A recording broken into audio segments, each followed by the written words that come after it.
She came smiling with flowers in one hand and a speech in the other. She said she wanted to help African women. She took photos with babies, walked through villages, and praised Traoré on camera. But behind the kindness was a secret job.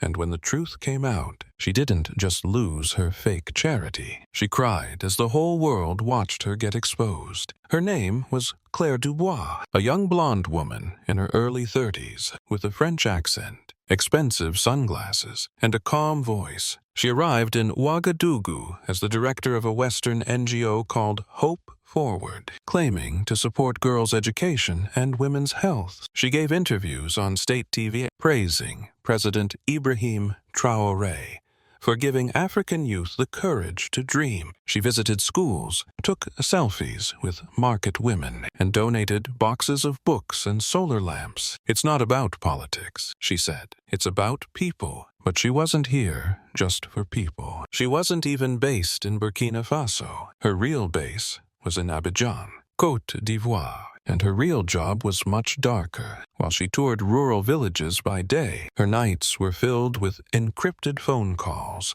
and quiet messages to unknown contacts. She always traveled with a media officer, a tall man who never gave his name. She carried 2 phones, one public, for security. She often asked odd questions. How far is the nearest military base? How often do soldiers change shifts in these areas? Has Burkina Faso received any drones recently? At first, no one questioned her. She was polite, clean, and fluent in French. She gave out free things, but something felt strange. One woman in a small village whispered to a local leader, "She's not here to help us. She's here to find something." Meanwhile, Burkinabe intelligence had already flagged her. They knew her NGO's name was tied to a strategic monitoring program funded by an American foundation. They knew her emails were being routed through a French IP address with code names like Phase Orange and Task Zone. Still, President Traoré said, "Let her work. The more she believes she's winning, the clearer her mission will become." So, she kept smiling, giving speeches, and she had no idea that her biggest donation was about to be her own downfall. By her 3rd week in Burkina Faso,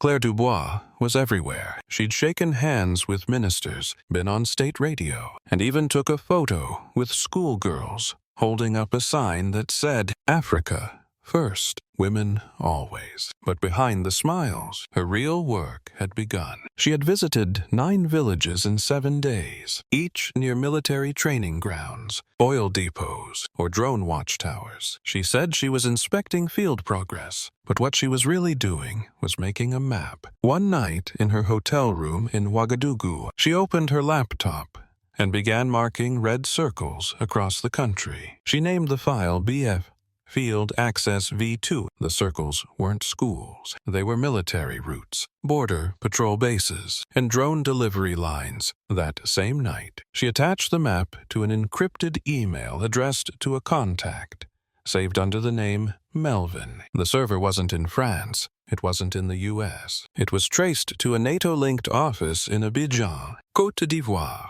She hit send, smiled, and thought no one had seen. But what she didn't know was that her laptop had already been mirrored. Everything she typed was being read in real time by Burkinabe intelligence. The moment she hit send, President Ibrahim Traoré received a copy of the email on his encrypted line. He looked at the map. He studied the code names. Then he picked up the phone and said, "Let her keep going. She just confirmed everything we suspected." The next morning, Claire held a press breakfast with foreign journalists. She wore white and called Burkina Faso a rising hope in the region. But when a local reporter asked her why her NGO was only working in military-heavy zones, she laughed nervously and said, "Pure coincidence. We just go where help is needed." The real coincidence. That exact same day, the presidential security team uncovered a USB drive hidden in a fake lipstick tube in her bag. Inside the drive were satellite images, drone flight patterns, and government convoy photos. The time for pretending was almost over, but President Traoré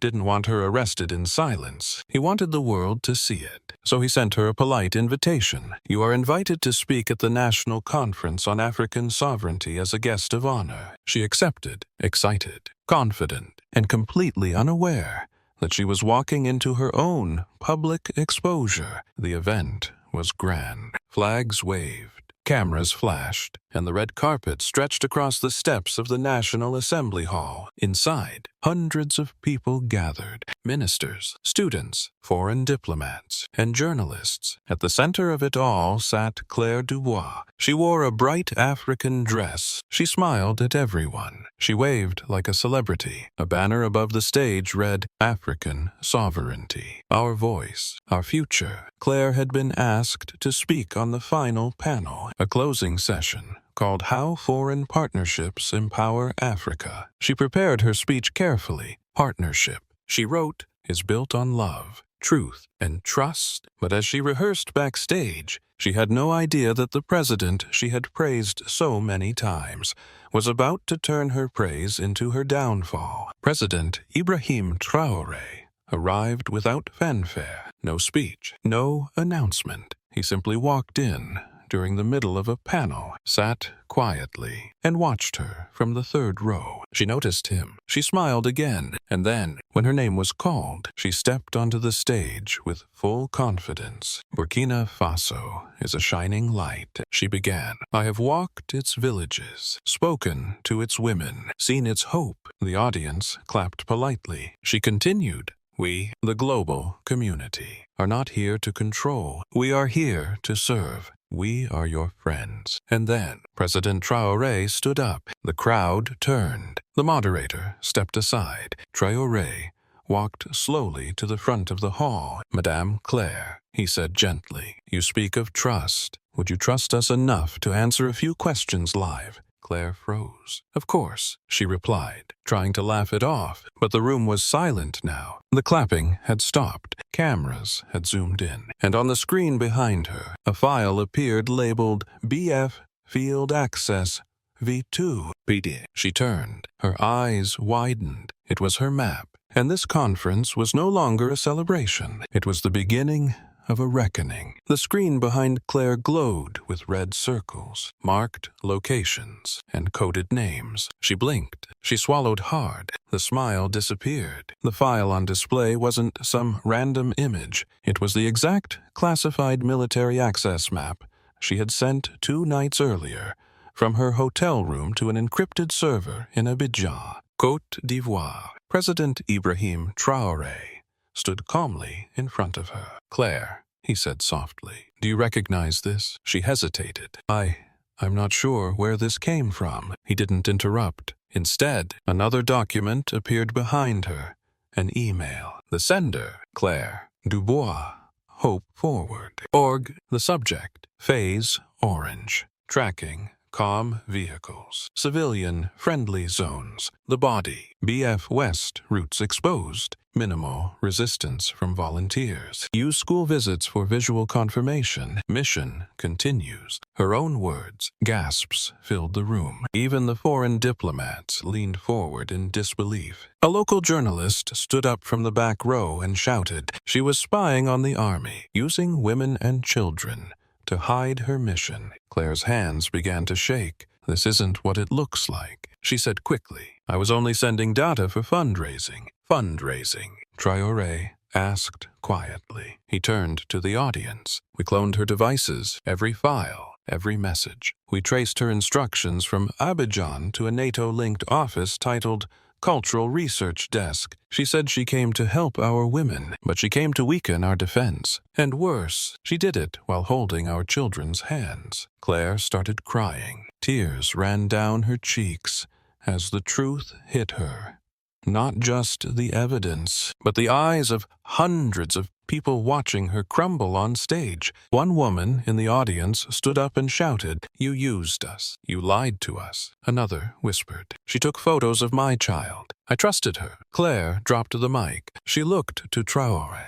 "Please, can we talk in private? Not like this." But he didn't answer. He simply stepped aside as 2 plainclothes officers walked onto the stage. They didn't touch her or force her. They just stood beside her, waiting. The cameras zoomed in. Traoré, looked to the crowd and said, "They send soft faces now. They send kind eyes, clean hands, and clever names. But beneath them are the same old plans." Claire was escorted down the stairs as the audience remained in stunned silence. One girl near the front cried, not because she supported Claire, but because she had believed her. She said she was one of us, the girl whispered. But she wasn't, and now the world knew it. By sunrise, the entire continent had seen the clip. Claire Dubois, once hailed as a humanitarian, was now a spy caught on stage. Her own words, her own files, her downfall. The video spread faster than wildfire. Twitter, WhatsApp,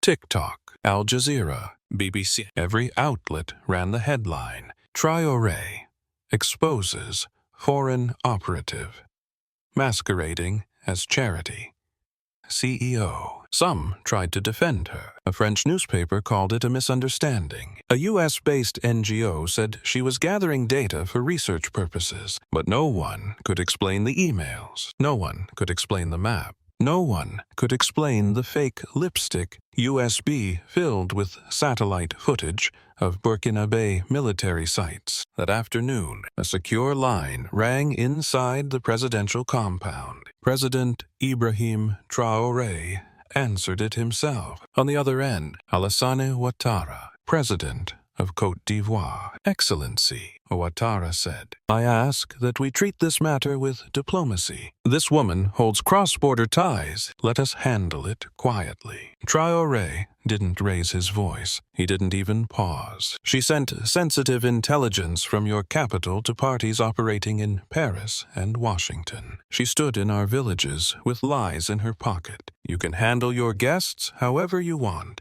But in Burkina Faso, we handle traitors one way with justice." Silence on the line. Then a calm reply. "Then we may need to rethink cooperation." Traoré smiled and said, "If cooperation means swallowing betrayal, Burkina Faso will go hungry instead." He hung up. Within the hour, a second request came, this time from the French ambassador in Ouagadougou, a private meeting, a quiet resolution. Traoré declined. Instead, he walked to the National Press Center and gave one of the shortest speeches of his presidency. They ask us to forget. They ask us to forgive. But they never ask themselves what we feel when their operatives sit in our homes, shake our hands, and send our secrets across oceans. In the audience were villagers from the places Claire had visited, mothers, teachers, even children who had been photographed. One woman stood up and said,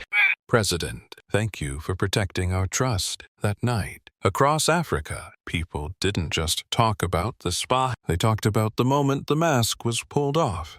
Not by force, but by calm truth and Claire. She sat in a government facility just outside Ouagadougou. No cameras, no press, just a notebook and the weight of the trap she thought she had set, now closed around her. 3 days after the arrest, Claire Dubois was still silent. No press statement, no apology.